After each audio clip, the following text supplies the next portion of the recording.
You can call me a sucker for most of the common things in life. For video games, movies, things like that. I have a set genre and style that I like to stick with. Sure, most of the time may not be everybody's cup of tea, but it's just the way I feel. And when it comes to anime, there are certain genres that I like, and there are certain genres that I would rather throw under a damn bus.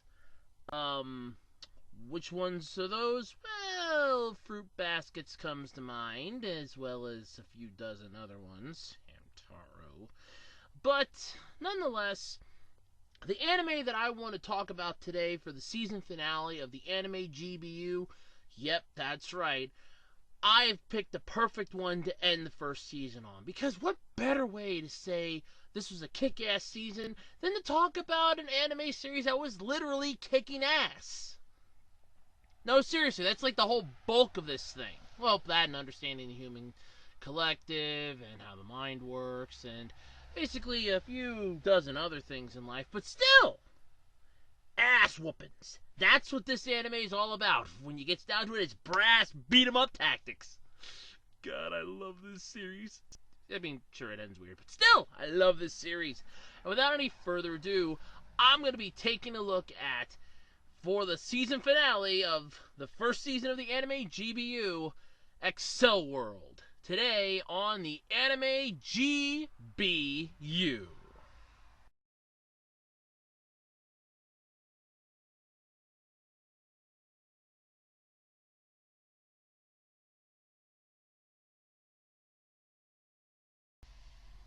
So before I dive into this series, I think it's only fair I should tell you this.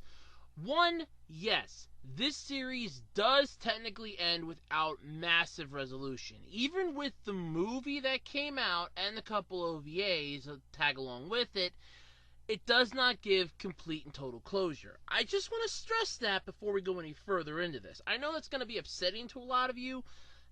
It was upsetting to me too. However, as of the recording of this video, which is June 13th of 2019, there is rumor going around that there is a second season coming out. Whether or not I buy those rumors, well, let's put it this way. I'm not buying a house in Florida that's clearly on top of a swamp.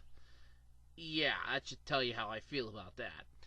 Anyway, Accel World comes from the same mind that brought us Sword Art Online, so I can automatically hear a majority of you screaming at the top of your lungs, "Oh god, it's another freaking harem anime!" Well, technically, Sword Art Online really wasn't a harem anime.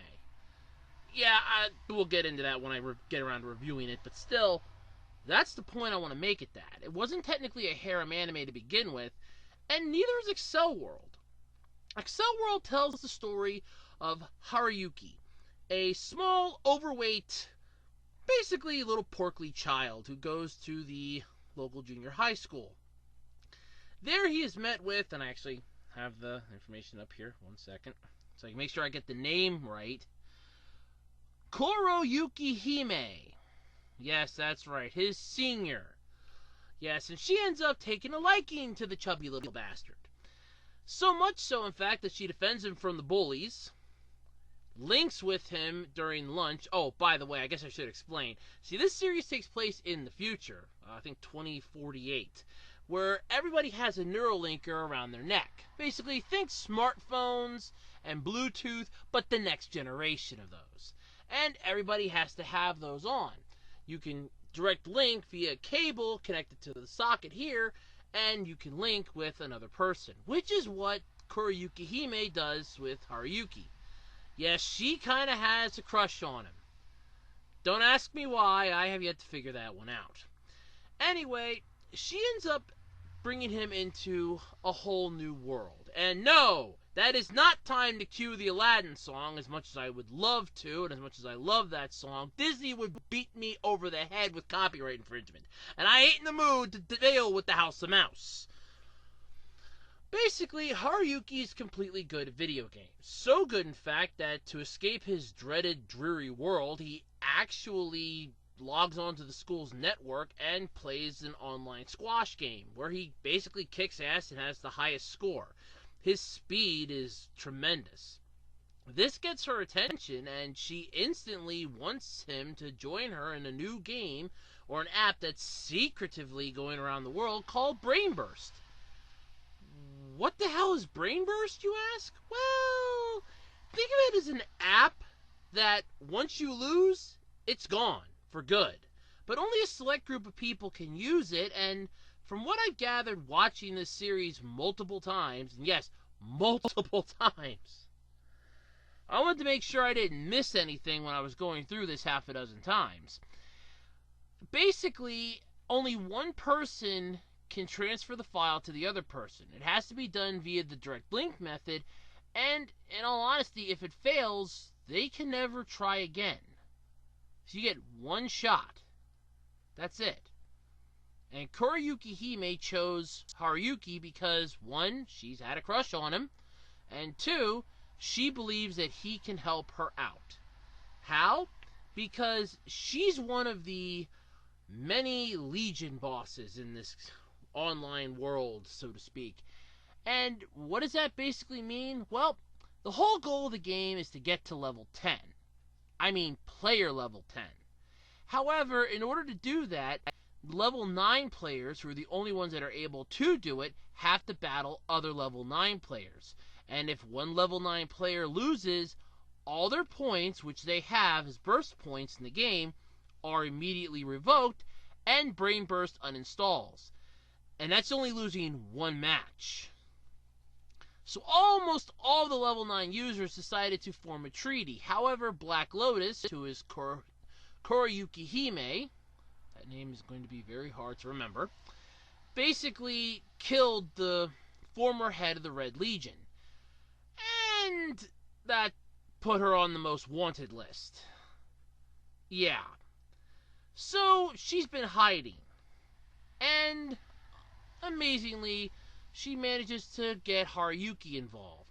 And, well, he got his ass whooped in his first outing in Brainburst, as in the actual part of Brainburst, not the fun stuff you can do outside of the game. Yeah, there's a whole lot you can do outside of the game, too, including using your burst points to speed up time by, like, 5 points to speed up your brain by 3 seconds, or to literally freeze time. Then if you use up 99% of your points, you can actually physically push your body and move it in frozen space. Yeah, none of those things seem tempting to me. However, what does seem tempting to me is the fact that you can kick ass in an online virtual reality. That just makes me think of Kirito from Sword Art Online Abridged. You don't have to wonder where your god is anymore, because I'm right here, and I am fresh out of Mercy. Well, this series actually split up into two different parts. The first half is basically Haruyuki getting used to Brainburst and reuniting with his one friend who went to a different school.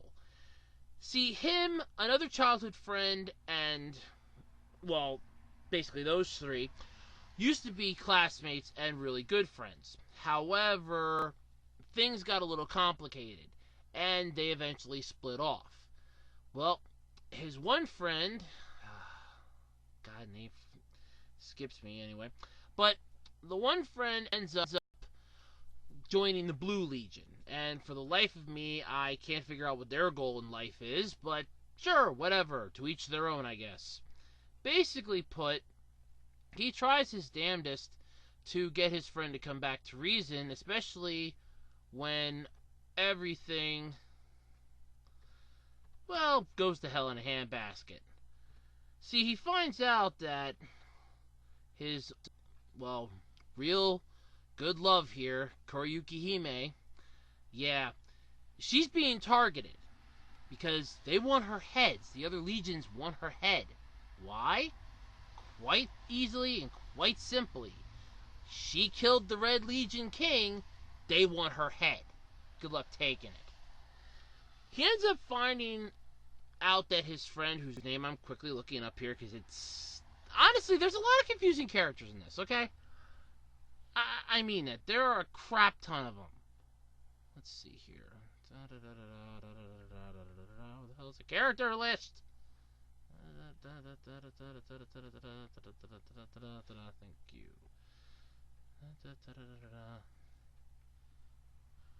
Takumi. That's it. Now I remember. It's Takumi. Yep.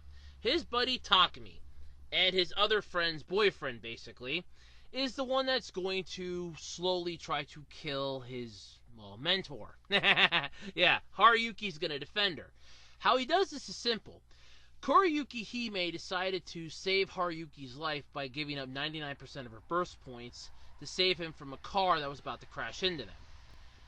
What ended up happening was she was hospitalized. He stood outside the emergency critical care thing the entire time. The minute his friend showed up, he knew something was up because nobody at his school would have known except for maybe Chi, his other friend, and he wouldn't have known, period, because he doesn't go to their school. He instantly put two and two together and quickly summoned him and challenged him to a match in Brain Burst. And it worked. That's right. They ended up duking it out. Cian Pile, which is Takumi's username, and Silver Crow, who's Haruyuki. They duked it out, and while it seemed like Haruyuki was about to lose, he found Koriyuki Hime inside the Brain Burst world, lying there, motionless. Her avatar just there. Realizing that he wanted more than anything to protect her, and would do anything to protect her, he suddenly found the courage and unlocked his avatar's special ability, flight. The first and only avatar to ever accomplish this. He managed to turn the tide of battle quickly against Cian Pile and managed to win. However, he won not only the match and Koriyuki Hime's heart, honestly that name is going to be a tremendous pain in the ass for me to remember, he not only won her heart and the day, but he also managed to do the unthinkable. He got his friend back. With the two of them back together again, it was time to basically learn the ropes. And while Koriyuki Hime was still recovering in the hospital, Takumi took Haruyuki under his wing and taught him everything that he knew. And I would say when that 5 seconds was up, he actually got himself a decent master. See, Haruyuki screwed up big time. In Brain Burst, when you level up, you lose some of your burst points. He ended up dropping pretty low. So, Takumi finally had the brilliant idea of finding him a bodyguard. And he did. The bodyguard was basically one simple goal. Protect him until he gets up to X amount of points, which I believe was like 50 points. Not exactly a hell of a lot, but then again, not exactly a hell of a lot. Yeah, I know. But anyway, Haruyuki ended up recovering most of his points and started learning more and more. However, he forgot about the person who was his bodyguard because of her little ability and wiped his memory of her. Which is really sad because I think they were becoming friends. Oh well. Anyway, he ended up running into the new leader of the Red Legion, an annoying grade schooler who's a royal pain in the ass. She secretly snuck in and moved into Haruyuki's apartment by convincing his mom that she was her nephew, or her niece, I'm sorry, and that they were related, or cousins, or whatever the hell it is. And his mom fell for it. Personally, I'd like to know what his mom does, but I don't think the series ever A, told us, and B, if it did, I don't care. Yeah. So, what does all this have to do with, well, the series? Because of one thing. At least the first half of it had to deal with Chromium Disaster, the final epic villain, as it were, for the first half of Accel World.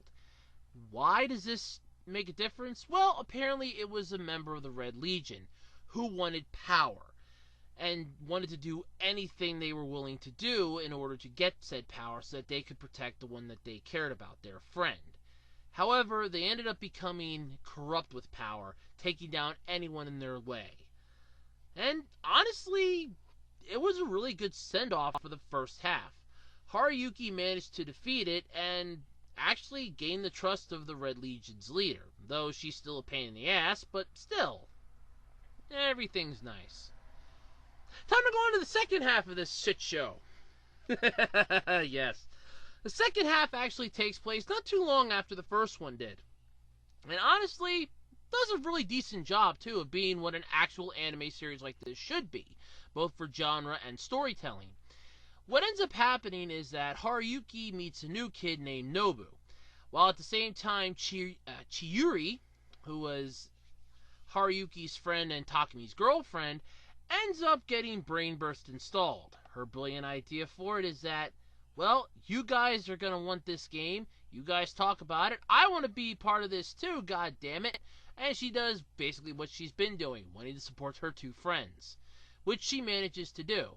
She gets a character called Limebell, and after having the dream that every Burst Linker has to gain their avatar, she ends up becoming Limebell. And what exactly is her power? Well, it's at first believed that she's a healer, which is extremely rare in this game.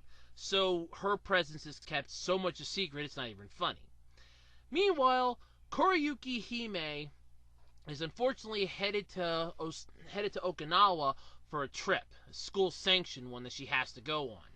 She's not exactly happy about leaving Haruyuki because she still likes him so much that it's sickening, but she still likes him. She doesn't want to leave him, but she has to.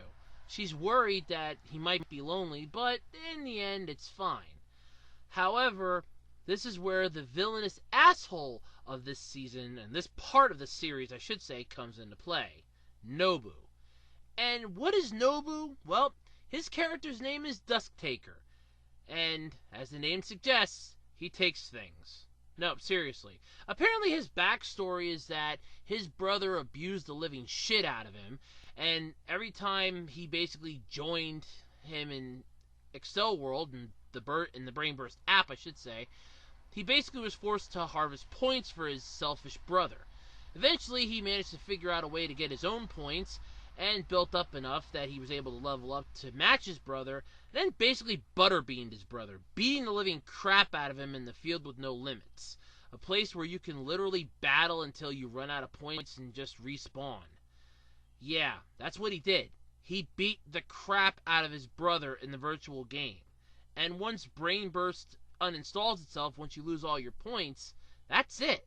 You have no memory of anything that ever happened on it. So Nobu's now a psychopathic jackass, and his brother is basically back to normal. Or as far from normal as you could tell. We never actually met the guy. So what does Nobu do that's so horrible? He takes Haruyuki's wings. He used his special ability to take Haruyuki's avatar's special ability, which in this case is flight. Haruyuki, now feeling powerless in the fact that he's lost the thing that made him so unique and that gave him purpose in the game, feels like he should just lose the game and have it uninstall, that way he could just be gone forever. He decides to try to take on Ash Roller to see if he can at least handle one solo fight on his own, Ash Roller being the one that he managed to beat after losing the first time to him. However, Ash Roller notices that something's wrong, and begins to wonder what the hell's going on. After he explains that he got his special ability taken and that he can't fly anymore, Ash Roller decides to help him. Honestly, showing some depth for the character that you wouldn't have expected for somebody that flips you the finger and basically is a jerk. Yeah, I know. But still, it's an interesting story. Ash Roller takes Haruyuki to see his master. That's right, who actually turns out to be Black Lotus's friend. Yeah, these two have some history. See, Ash Roller's master, and I'm not going to look up the name because honestly, the names in this series get a little confusing at this point, but she tried to be the first avatar to fly. However, her main ability was that she could jump extremely high. Unfortunately, to do this, she wanted to have less and less weight on her, so she begged her friend, Black Lotus, to slice off her avatar's legs, since anything that's cut with the Black King's sword cannot come back and is gone for good. So, what happened? She still never flew. She was able to jump extremely high, but it cost her her only friend, her one dear friend. She ended up teaching Haruyuki the Incarnate System, an ability that allows you to utilize more of your brain's potential, I should say, for this game. It allows you to see things a lot differently and to use your bodies and use your avatar's body and your mind in a much different reality than normal. Haruyuki took to this rather slowly, but then in the end managed to learn it.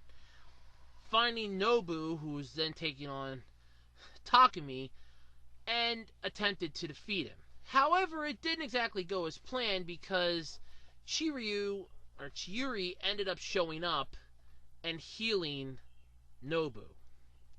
Yes, Nobu ended up blackmailing her after he blackmailed poor Haruyuki the same way.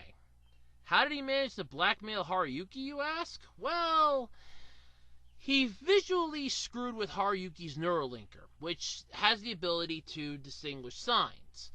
Unfortunately, he planted a virus on a photo that Takumi sent him, and unfortunately it caused poor Haruyuki to go into the girls' changing room instead of the boys' changing room. And Nobu caught the whole thing on tape because he planted a camera in there. Then he planted a second one in there and turned the shutter volume way up so that they would find it. Once it was found, he would instantly start blackmailing poor Haruyuki because he wanted points, and he wanted Haruyuki to do the harvesting. He told him that if you can bring me all the points by the time you graduate, I'll give you back your wings if you give me points every single day. Haruyuki, still distraught by this, ended up trying to take him on to get his wings back, especially after he was given the Gale Thruster by, well, the one who taught him the incarnate system. Unfortunately, it wasn't enough, especially with Chiryu healing him. So, with all hell breaking loose and Haruyuki feeling like he's now completely isolated, him and Takumi go to the Red King to see if Takumi can be taught the incarnate system. This, however, is a bad idea, but she does it anyway. Mostly because the incarnate system works upon driving you closer and closer to a mental break. The more you use it, the closer you get to the dark hole of depression. At least, that's what they explained. Takumi ends up learning it and creates his own customized weapon. However, in order to use it, you have to overcome your greatest fear. Yeah, it's a very confusing thing, I'm not gonna lie. But anyway, they end up teaming up, and with Chiryu's help, as well as Kuriyuki Hime, they end up taking on and taking down Nobu, once and for all.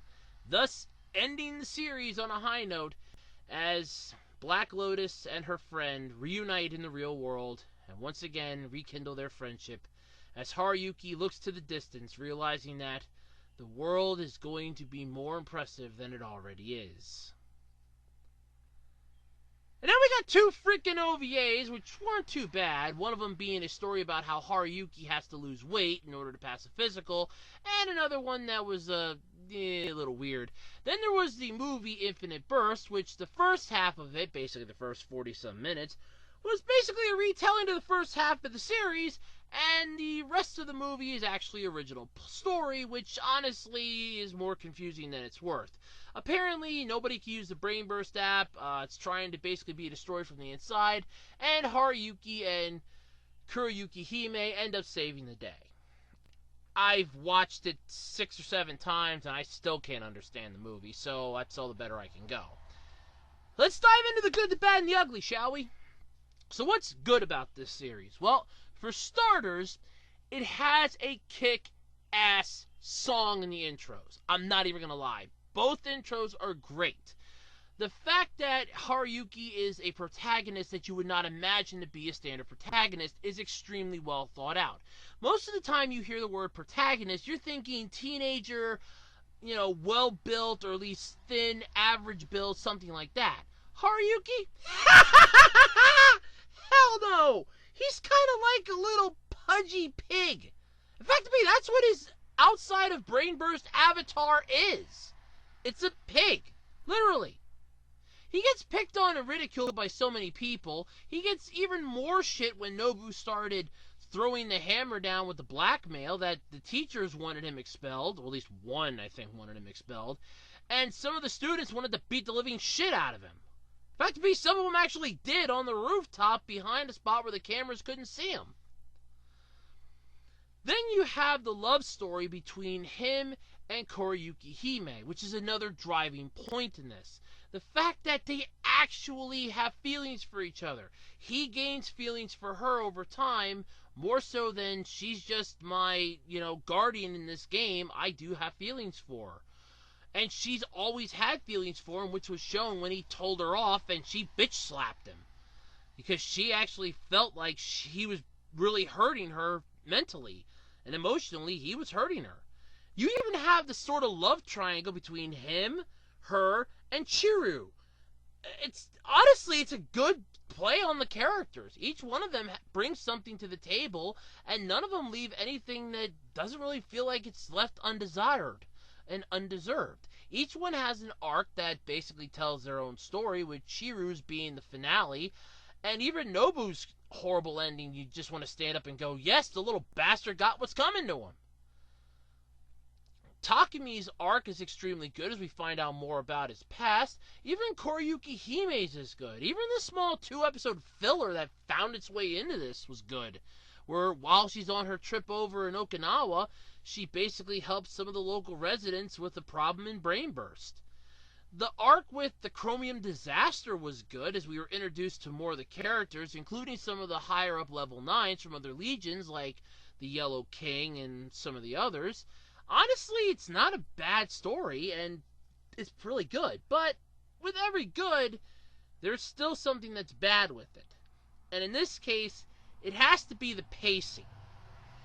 I felt like the pacing for most of Accel World was way too fast. It's like, here's the story, here's the plot, boom! Here's the story, here's the plot, boom! There's no chance to really breathe in this. Every single moment, you're hooked on to what's going to happen next. They don't blue ball you like World Trigger does. They don't just throw it out in front of you like Dragon Ball Z always did. And they sure as hell don't just bombard you with, yeah, we know you're going to be watching the next one, like One Piece. They flat out make you want to turn into the next episode, but at the same time, give you a chance to not want to tune in right away. You're going to want to know what happens, but at the same time, you want to advance the plot a little more. All in all, though, it still felt like the plot moved too fast. From, oh look, Haruki now has powers, to he now has to fight a disaster monster, to, oh look, his senpai is going away. Now he has to fight a self-centered jackass. Oh look, now she's back. Everybody's happy. Even the movie felt like that, with trying to wrap up everything in the small amount of window space they gave it. If they would have given the movie just a little more time or made the whole thing a standalone story, it would have been fine. Instead, it was a rehash of the first half of the series, followed by an original story. I don't understand it. And this came from the same creator as Sword Art Online. And Sword Art Online, up to Season 3, is actually pretty damn good. Yes, I will throw Alicization under the bus any day of the week after Episode 9 aired. Okay? I'm sorry. That was where my swan song for that story show ended. I was singing that thing's praises up until that point. But Accel World is decent compared to that. Yes, you have the bit of a strangeness to it and sort of the sexual tension that you have to deal with between Haruki and the women of his life do tend to have some issues. The fact that Shiryu only has a short cable because Takumi is really the only one that connects with her via the link part, so they are kind of getting intimate. The fact that they make that sort of like an insinuendo of, oh look, they're really a couple, they're having, mental sex. This isn't Demolition Man where we had the whole virtual mind screwing thing. No, this is Accel World. Follow the plot here. They could just be sending each other a file that might be too big to send wirelessly, jackasses. But then, for every good and every bad, we have the ugly. And in this case, it's the fact that the story never technically ended. Now, I am one that always loves open-ended stories. It always gives you and leaves the door open for more to come. However, with Accel World, not only did the story not end, it still has yet to conclude as far as the anime is concerned.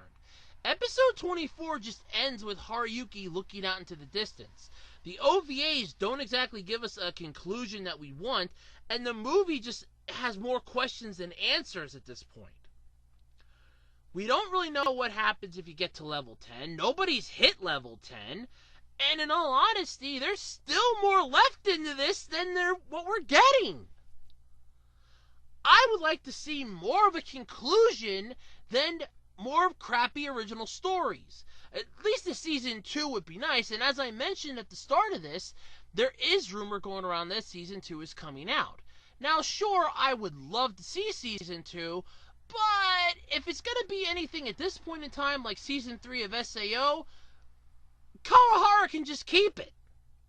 Seriously, just make a standalone movie, a full 90-minute flick, and call it a damn day. If you're going to pull a Season 2 out of your ass for this, and it's going to be anything like Season 3 of SAO, forget it. Reki Kawahara can just keep the damn thing. Look, I like the fact that they tied in Sword Art Online to this when Haruyuki was looking up what Nobu could possibly have that would allow him to be blocked off of the Burst Link dueling list. I enjoyed the little Easter eggs and the little nods to previous and more better series. But what pisses me off is the fact that there's no ending to this. Some conclusion would be nice. Not that half-assed crap from a can that we got as an ending. Even the movie even felt half-assed with its ending. The plot was all over the place for that thing too. And as I said before, why in the hell would you have a movie retelling the story of the anime series when you could just watch those 12 episodes and be done with it? It made no sense to me as far as I was concerned. But I don't know. Anyway, my final verdict for Accel World is definitely check it out. It is worth your time. It is worth the effort. And honestly, it is just worth it in general. Yes, there are some instances where it can get a little weird. But in all honesty, if you're looking for something that's Sword Art Online-ish but not Sword Art Online, Accel World's your place to go. There's no real damsels in distress other than Koriyuki Hime in the first 5 or 6 episodes, but then again, that's only because she put herself into that situation and Haruyuki's going to help her because she asked him to help her. While she wasn't exactly in distress, she couldn't really do anything at the same time, so it's sort of a give and take there. Honestly, it's fine, but like I said, if you're looking for something Sword Art Online related that isn't Sword Art Online related, Accel World's the place to go. And, well, as for going, that's what I'm going to do. So for the first season of anime G.B.U, I'm Andrew Rhodes, and I'm wait, what the hell's, what's going on? What the hell? Oh no. No!